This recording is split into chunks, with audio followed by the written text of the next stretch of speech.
మీకు ఒక విషయం తెలుసో తెలీదో మన తాతల ముత్తాతల నుంచి కొన్ని నెగటివ్ బ్రెయిన్ ప్యాటర్న్స్ మనం క్యారీ చేసుకుంటూ ఉంటాం. ఆ నెగటివ్ బ్రెయిన్ ప్యాటర్న్స్ భయాలు కావచ్చు, లైఫ్లో కొన్ని ప్రాబ్లమ్స్ మీ ఫ్యామిలీస్లో తిరిగి తిరిగి మళ్ళీ రావచ్చు. సో ఇలాంటి వాటి నుంచి బయటపడడం ఎలా?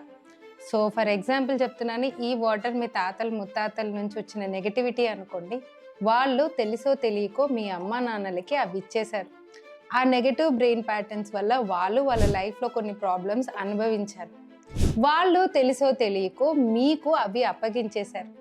దీన్ని ఎపిజెనెటిక్స్ అంటారు. అంటే వాళ్ళ నుంచి మీకు వారసత్వంగా డబ్బులే కాదండి, ఇలా మన బ్రెయిన్ ప్యాటర్న్స్ కూడా వస్తాయి. సో మీరేం చేయాలి? మీరు మీ పిల్లలకి అవే నెగటివ్ బ్రెయిన్ ప్యాటర్న్స్ని ట్రాన్స్ఫర్ చేయకుండా మనం మన సబ్కాన్షియస్ని హీల్ చేసుకోవచ్చు. దీన్ని సబ్కాన్షియస్ హీలింగ్ అంటారు. సో హీలింగ్ అనేది చాలా పెద్ద ప్రాసెస్ అండి.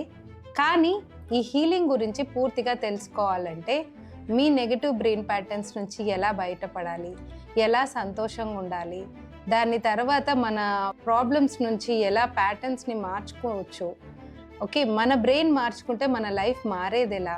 సో ఇలా మారుతున్న కొద్దీ మెల్లిగా మీ సబ్కాన్షియస్ బ్రెయిన్ నుంచి ఆ నెగటివ్ ప్యాటర్న్స్ అనేది పర్మనెంట్గా వెళ్ళిపోతూ ఉంటాయి. సో ఇది వెళ్ళిపోయినప్పుడు మీరు చూస్తున్నారు కదా, మీ నెగటివ్ బ్రెయిన్ ప్యాటర్న్స్ కంప్లీట్గా వెళ్ళిపోయి మీ వాటర్ అంతా ట్రాన్స్పరెంట్ అయ్యే వరకు పోస్తూనే ఉండాలి. సో ఇలా సబ్కాన్షియస్ హీలింగ్ గనక చేసుకుంటే, సో చూడండి ఇలా మీరు కంప్లీట్గా మార్చుకుంటారు.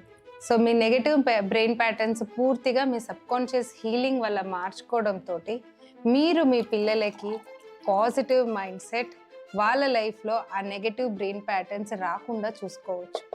సో దీన్ని సబ్కాన్షియస్ హీలింగ్ అంటారు. అసలు సబ్కాన్షియస్ బ్రెయిన్ ఎక్కడుంది, దాన్ని ఎలా ట్యూన్ చేసుకోవాలి, ఇలాంటి విషయాలు తెలుసుకోవాలంటే మీరు మా మాస్టర్ క్లాస్ అటెండ్ అవ్వాల్సిందే.